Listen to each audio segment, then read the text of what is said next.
Occupational English Test. Online course, Practice Test 1. Listening Test. This test has 3 parts.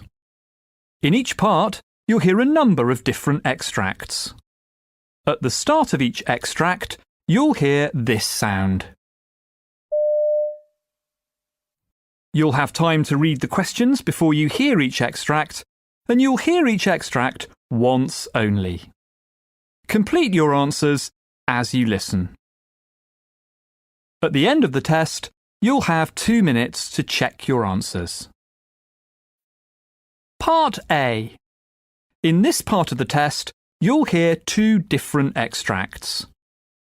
In each extract, a health professional is talking to a patient. For questions 1 to 24, complete the notes with information you hear. Now look at the notes for extract 1.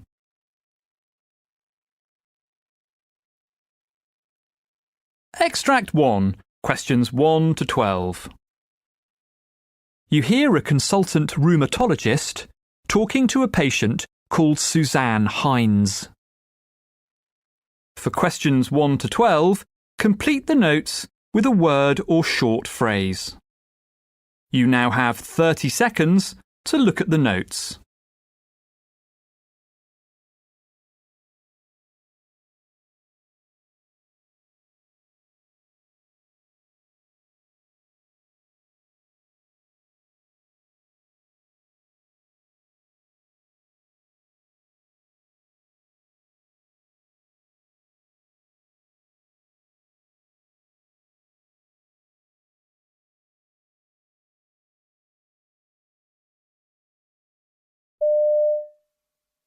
Afternoon, Mrs. Hines. Now, you've been referred to me by your GP. That's right. OK, so I've got some notes here with his referral letter, but it'd be helpful if you could tell me in your own words about the problems you've been having.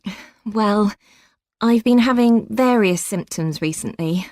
Apart from generally feeling tired, I've started noticing how chapped my lips were.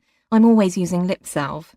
Then, on top of that, I began getting quite a few mouth ulcers, and they're really sore. Oh, and something else. I've always gone regularly to the dentist and, well, I used to have the odd filling, but now she keeps finding dental cavities, so I'm always having them done. I see. And does your mouth feel dry? Yes. I'm always sipping water to try and help, but it doesn't really, and my tongue started hurting. I noticed in the mirror it looks, well, cracked is the way I'd try to describe it. My whole mouth feels different. And you've had some eye problems too, I gather. Yeah, they feel dry too. But then some mornings when I wake up, my eyelids themselves feel, well, sticky. The skin area around my eyes itchy too, and I end up rubbing it. I mean, it's particularly bad when I'm somewhere with air conditioning, like at work. And have any over-the-counter treatments helped? Well, I don't fancy putting ointment round my eye, but I do use eye drops, which help, though the effect soon does wear off. I wonder if the drops are causing other problems, like I keep on getting conjunctivitis, and people mention how tired I look. It's so embarrassing. And what about your vision? Is that affected? Well, I must say strong sunlight really does bother me now. I use sunglasses a lot more than I did, and, well, yeah, thinking about it, things do look, well, cloudy occasionally, and that worries me a bit, actually. Yeah, it must do. Is there anything else you've noticed? What about your throat? Well, it's not really sore as such, but from time to time it feels what I call rough. And when I eat, I've always got to have a drink to hand. It can be hard getting stuff down otherwise, to be honest. I've never used to have any problems swallowing food, but I do tend to panic now if I haven't got something to drink while I eat. I don't know if I'm imagining it too, but I could swear my throat's a bit swollen. It's hard to remember how it was before. And is this affecting your job? Is it making things harder at work? Tell me about it. My voice is often strained anyhow, as, well, I'm a tour guide, so talking most of the day. But everything's making that worse, and I often struggle to be heard. And, well, lunchtimes are always rushed anyhow, but now it's taking me longer to eat, and I've got less time than ever. I do wonder if all my years as a smoker are returning to haunt me. I mean, though I smoked about 10 a day for about 15 years, it's a good 12 years since I gave up. Oh, well, that can only be doing you good. And what about your family? Do you know of anyone having similar symptoms to yours? No, not that I know of. My dad always smoked and he didn't have any lung problems as I recall. My gran and aunt suffered from rheumatoid arthritis, though. Well, I do remember that. Right. I don't think I've got that, though. My symptoms are completely different. Well, no, but we do need to check possible links. For example, an autoimmune problem. We'll start by checking your saliva production with what's called a saliva flow rate test. OK, that sounds straightforward. Yes, it's pretty self-explanatory. But I'm also going to recommend a biopsy of your lip, the lower one. Oh, that sounds odd.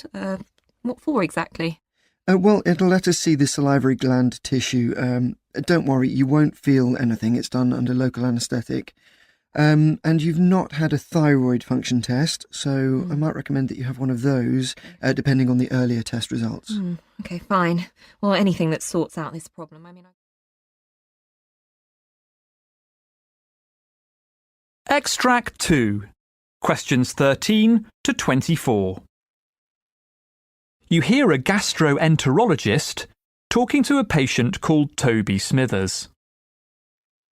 For questions 13 to 24, complete the notes with a word or short phrase.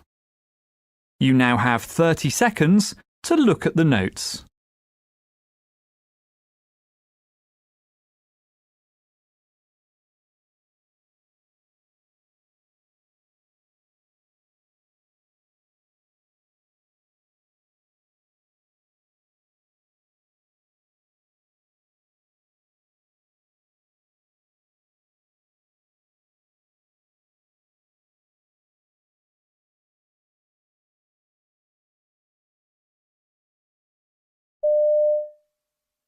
Mr. Smithers? That's right, Toby Smithers.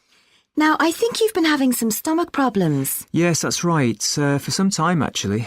OK, I've got some notes here, but perhaps you can tell me in your own words about those problems. About any treatment you've been having or anything else you can remember that seems relevant. OK. It all started about 9 months ago with a stomach upset. OK. I thought I'd caught the vomiting bug that was going round. Yes.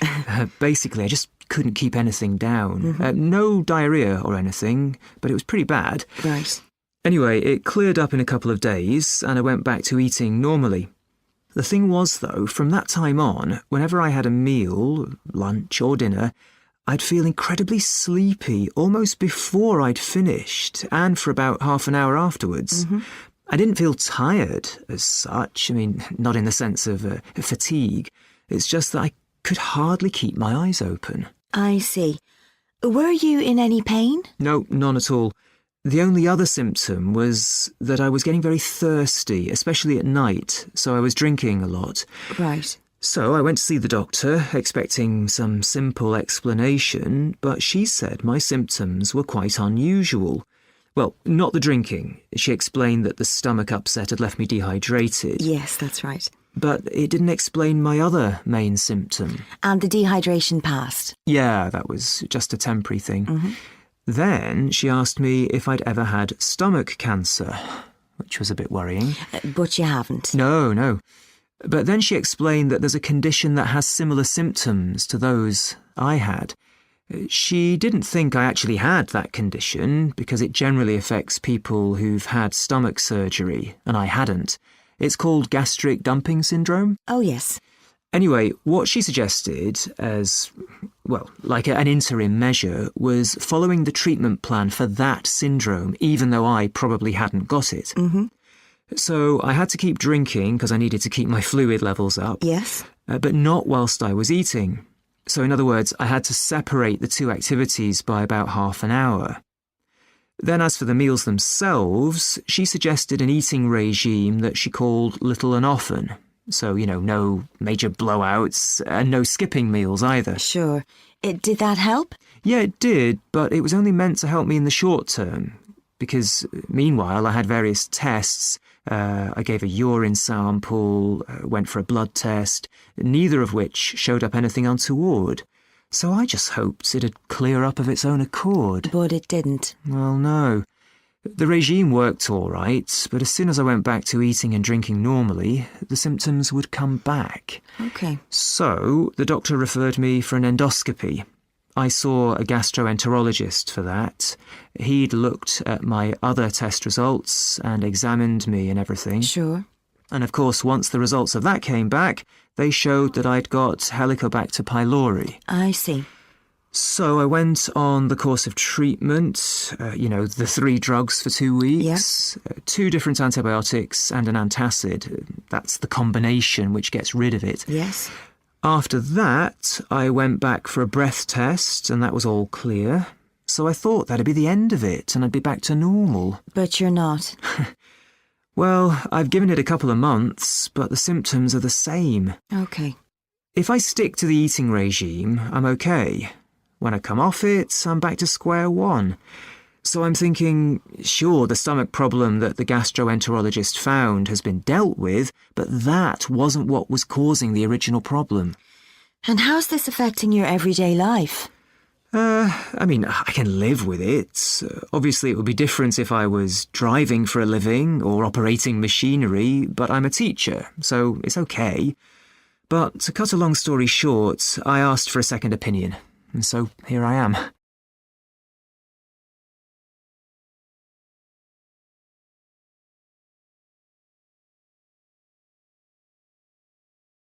That is the end of Part A.